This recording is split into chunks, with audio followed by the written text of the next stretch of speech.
بسم اللہ الرحمن الرحیم الحمد للہ رب العالمین والصلاة والسلام علی سید المرسلین سید الاولین والآخرین سیدنا و نبینا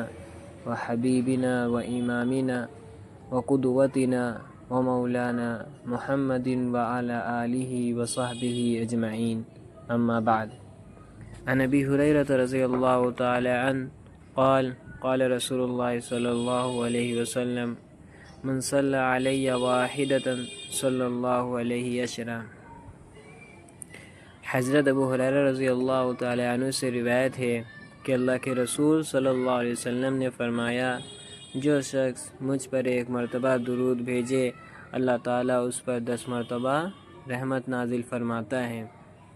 صلاۃ و سلام اللہ تعالیٰ کے حضور میں پیش کی جانے والی بہت اعلیٰ اور بلند درجے کی ایک دعا ہے جو رسول اللہ صلی اللہ علیہ وسلم کی ذات گرامی سے اپنی ایمانی وابستگی اور محبت کے اظہار کے لیے آپ کے حق میں کی جاتی ہے، اور اس کا حکم ہم بندوں کو خود اللہ تعالیٰ کی طرف سے قرآن مجید میں بڑے مؤثر انداز میں دیا گیا ہے. فرمان ربانی ہے، اعوذ باللہ من الشیطان الرجیم، ان اللہ وملائکتہ یصلون علی النبی یا ایہا الذین آمنوا صلوا علیہ وسلموا تسلیما.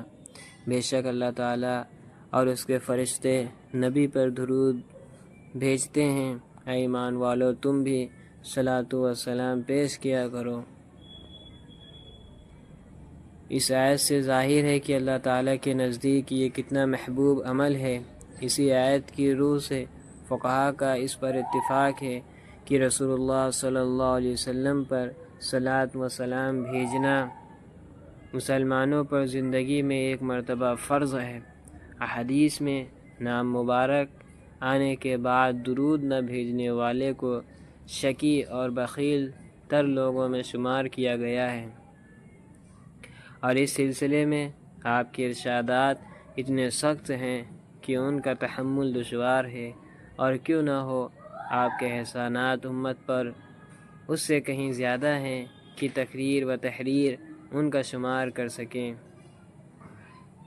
اس سے یہ بھی نتیجہ نکلتا ہے کہ رسول اللہ صلی اللہ علیہ وسلم کے بارے میں ایک مسلمان سے اس سے کہیں زیادہ مطلوب ہے جس کو صرف قانون اور ضابطے کا تعلق کہا جاتا ہے، اور جو صرف ظاہری اطاعت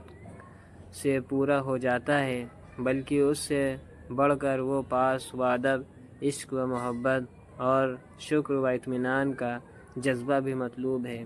جس کے چشمے دل کی گہرائیوں سے پھوٹتے ہوں اور جو لوگ وریشہ میں سرایت کر گیا ہو. پھر درود شریف کے فضائل اس قدر ہیں کہ ان سے محرومی خود اپنی بدنصیبی ہے. رحمت الہی کا متوجہ ہونا، ملائکہ کا دعا کرنا، گناہوں کا معاف ہونا، درجات کا بلند ہونا، شفاعت کا واجب ہونا، دل کی زندگی کی صفائی، تقرب الہی کا حاصل ہونا، یہ وہ فضائل ہیں جو درود شریف کی کثرت پر احادیث میں وارد ہیں. یا رب صلی وسلم دائما ابدا علی حبیبک خیر الخلق کلہم. وآخر دعوانا الحمد للہ رب العالمین.